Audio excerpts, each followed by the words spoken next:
Press the Lord. आज हम बात करने जा रहे हैं बाइबल में एक महान प्रभु के दास मूसा के बारे में, जो मिस्र में था जब मूसा फिरौन राजा के महल में बड़ा हुआ। और तब एक दिन उसने बाहर जाकर अपने जात भाई लोगों को देखा जो गुलामी में थे।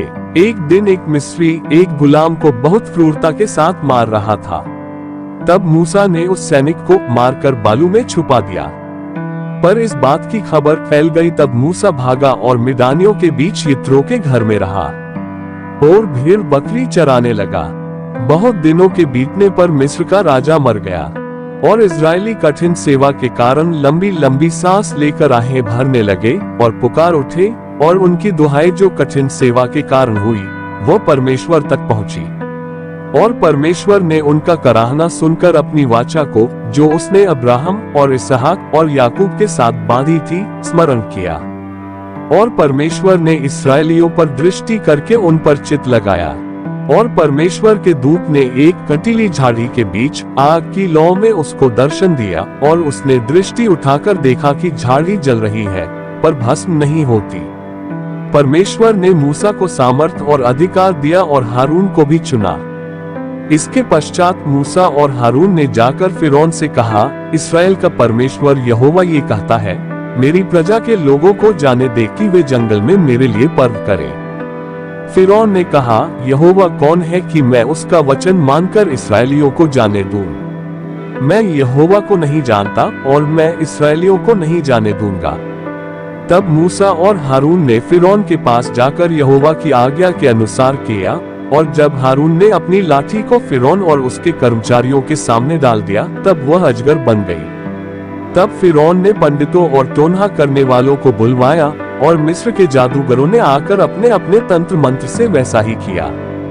उन्होंने भी अपनी अपनी लाठी को डाल दिया और वे भी अजगर बन गई। पर हारून की लाठी उनकी लाठियों को निगल गई। मूसा और हारून ने यहोवा की आज्ञा ही के अनुसार किया, अर्थात उसने लाठी को उठाकर फिरौन और उसके कर्मचारियों के देखते नील नदी के जल पर मारा, और नदी का सब जल लहू बन गया।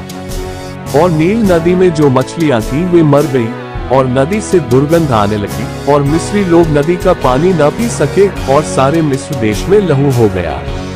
तब मिस्र के जादूगरों ने भी अपने तंत्र मंत्रों से वैसा ही किया, तो भी फिरौन का मन हठीला हो गया, और यहोवा के वचन के अनुसार उसने मूसा और हारून की बातों को नहीं माना।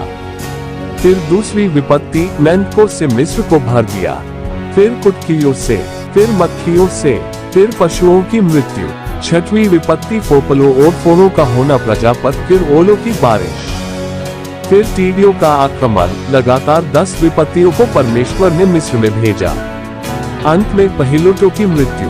तब फिरौन क्रोध से भर गया और इस्राएलियों को जाने दिया। तब इजराइल उस देश से निकल पड़े और लाल समुद्र के निकट जा पहुंचे। पर फिरौन का मन फिर कठोर हो गया। जब फिरौन निकट आया, तब इस्राएलियों ने आंखें उठाकर क्या देखा कि मिस्री हमारा पीछा किए चले आ रहे हैं। और इजरायली अत्यंत डर गए और चिल्लाकर यहोवा की दुहाई दी। और वे मूसा से कहने लगे, क्या मिस्र में कब्रें न थी जो तू हमको वहां से मरने के लिए जंगल में ले आया है?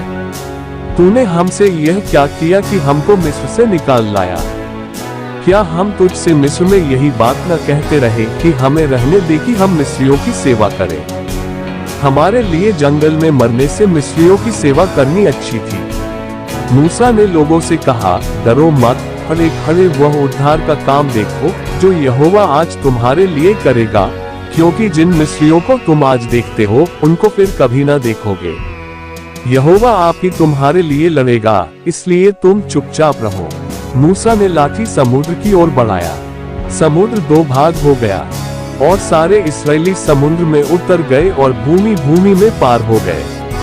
तब फिरौन भी पीछा किए हुए समुद्र में उतर गया। पर परमेश्वर ने समुद्र को बहाया और सारी मिस्री सेना डूब गई। इस रीति परमेश्वर ने इस्राएलियों को मिस्र से छुड़ा लिया और कानान की ओर उनकी अगुवाई की।